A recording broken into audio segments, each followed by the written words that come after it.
Hello and welcome. I'm Dr. Greg Rokosz, Chief Medical Officer at Hackensack, Meridian, Old Bridge, and Raritan Bay Medical Centers. I'm delighted to be monitoring today's panel discussion on surgery at Old Bridge Medical Center. We're fortunate to have with us three distinguished experts in the field, Dr. Nikolai Markov, Dr. Sergey Terushkin, and Dr. Nathaniel Holmes. Dr. Markov is a fellowship-trained, board-certified general surgeon. Dr. Markov's clinical areas of interest include abdominal and digestive diseases. He has presented various topics, including rectal cancer, gastric esophageal reflux, Crohn's disease, hernias, and other disorders related to the gastrointestinal tract and abdominal matters. Additionally, he is fluent in languages including French, Bulgarian, and Russian. Dr. Terushkin is a fellowship-trained, board-certified surgeon with expertise in bariatric and general surgery. Dr. Terushkin specializes in robotic bariatric procedures and minimally invasive techniques of hernia repair. He is committed to the advancement of minimally invasive bariatric procedures through research and has been published in several medical journals. Dr. Terushkin is fluent in Russian. Dr. Holmes is a fellowship-trained, board-certified colorectal surgeon. He provides patients with exceptional expertise in treating the full range of colorectal conditions, from inflammatory bowel disease to problems like hemorrhoids or fecal incontinence. Dr. Holmes has presented more than 35 abstracts and presentations and has a number of nationally recognized publications and research papers.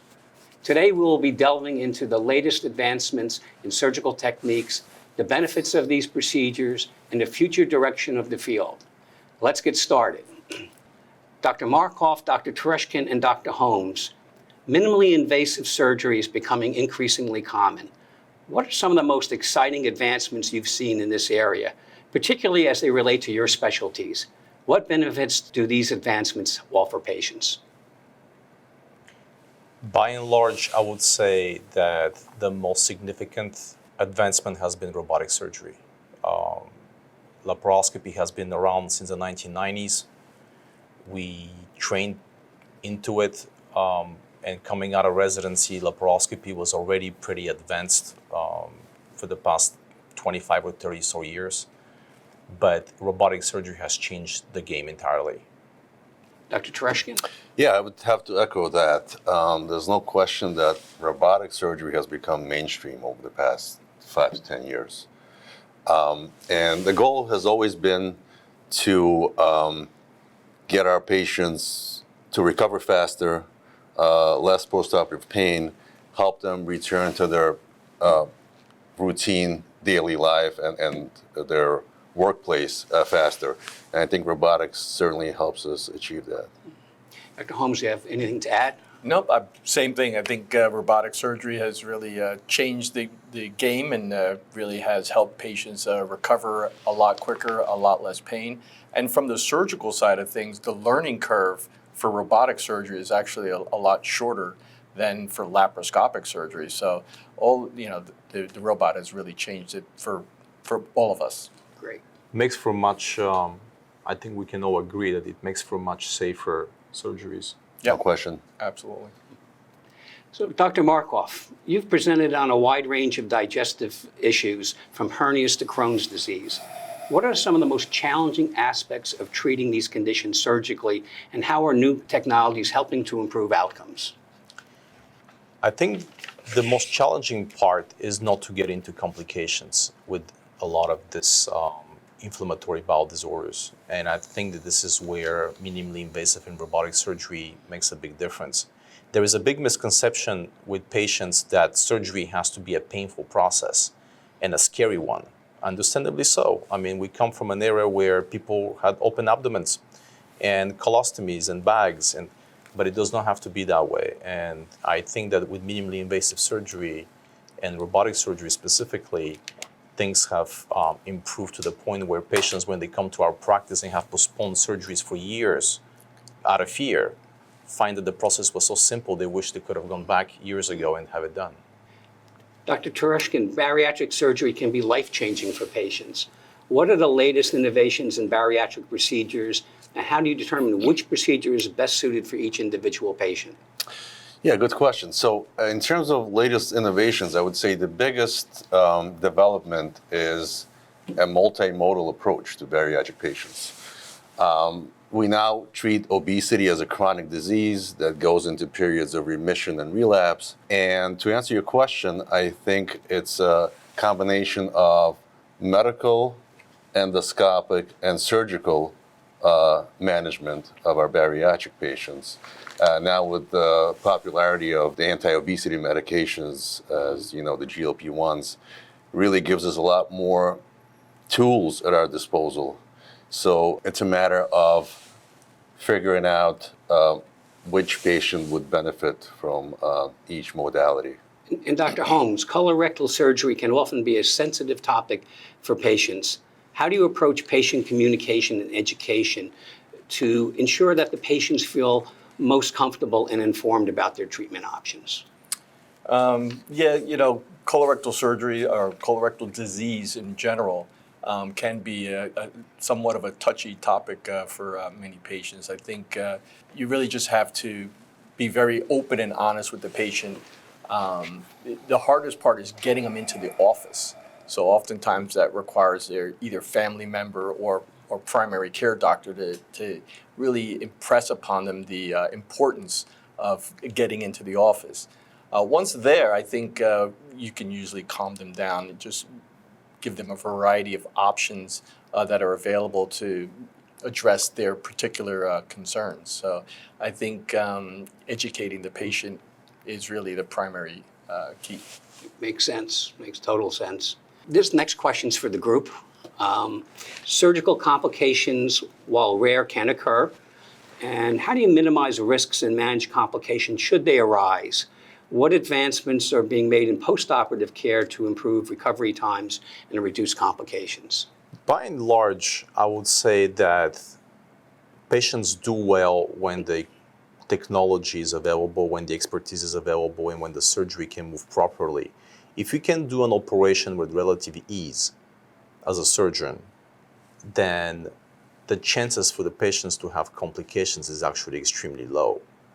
In terms of preoperative and postoperative care, we would like to think that our practice approaches patients in a holistic type manner, that we not only manage their surgical disease, but they're also their nutrition, and there's sometimes their social issues that we have to deal with. But in the postoperative period itself, I think protocolizing outcomes has actually been of benefit to patients in terms of DVT prophylaxis, in terms of getting them to ambulate early, getting them to nutrition early, getting them to be able to breathe better, have physical therapy. And Raritan Bay Medical Center and Old Medical Center have been excellent in that regard. Yeah, I think it's we shouldn't be isolating postoperative care. I mean, complications do happen. We know that. As they say, the only surgeons who don't have complications are the ones that do not operate. That's right? correct. So I think going back to our minimally invasive techniques, inherently they have a lower complication rate, right, using robotics. But it also has to do with patient selection and preoperative patient optimization. So it's a matter of communicating with our colleagues, the primary care physicians and other specialists.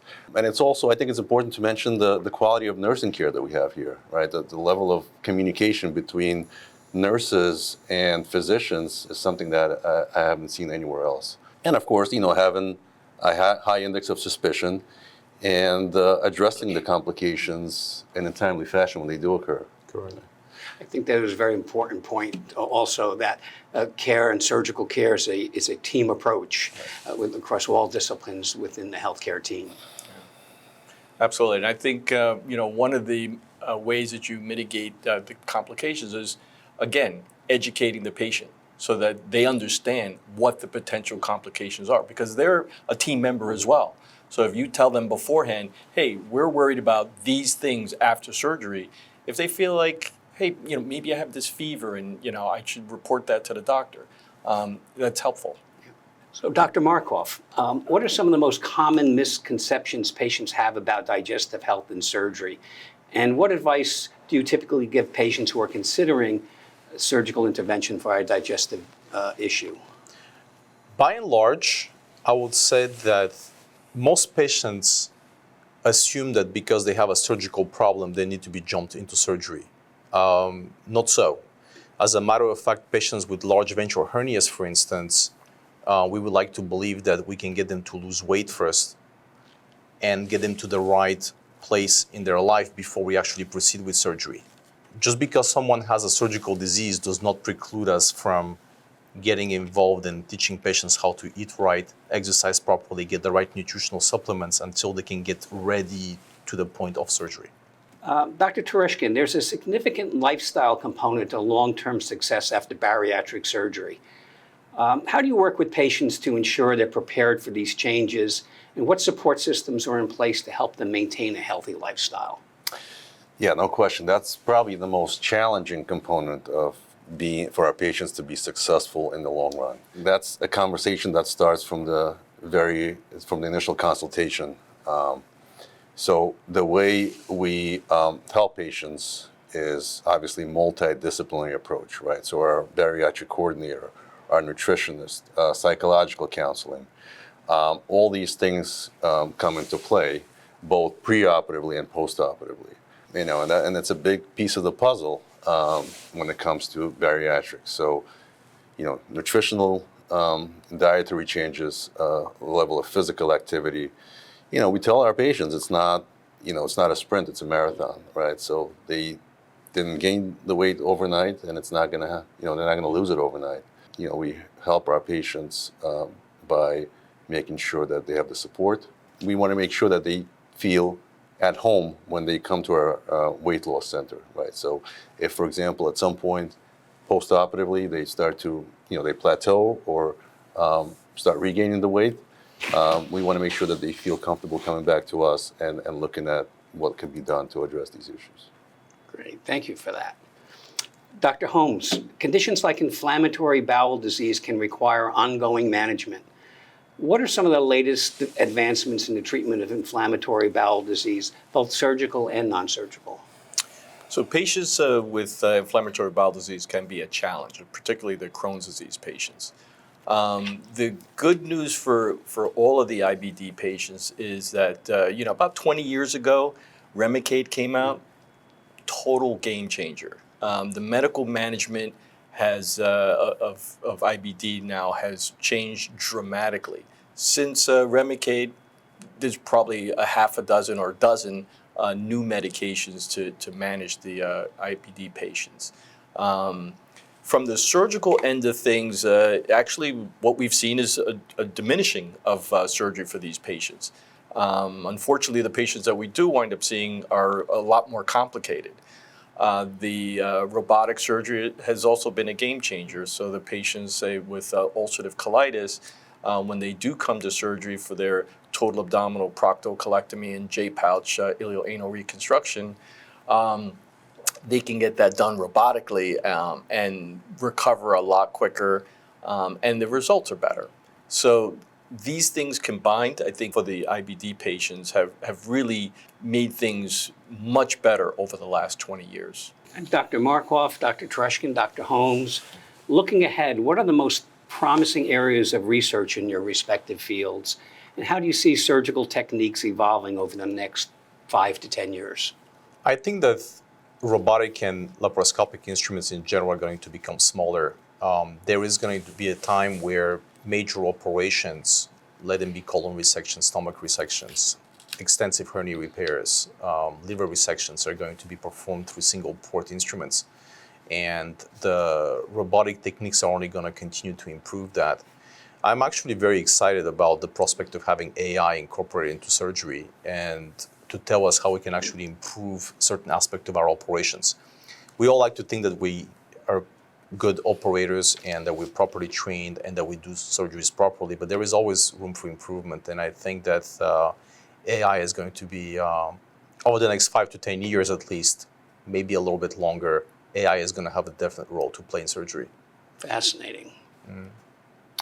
Yeah, so I agree. I mean, I don't envision any drastic changes. I think what's going to happen in the foreseeable future is that we'll be kind of fine-tuning the skills and techniques that we already have. So we'll get, the procedures will be less invasive, and then so obviously we'll, with all the things that result from that.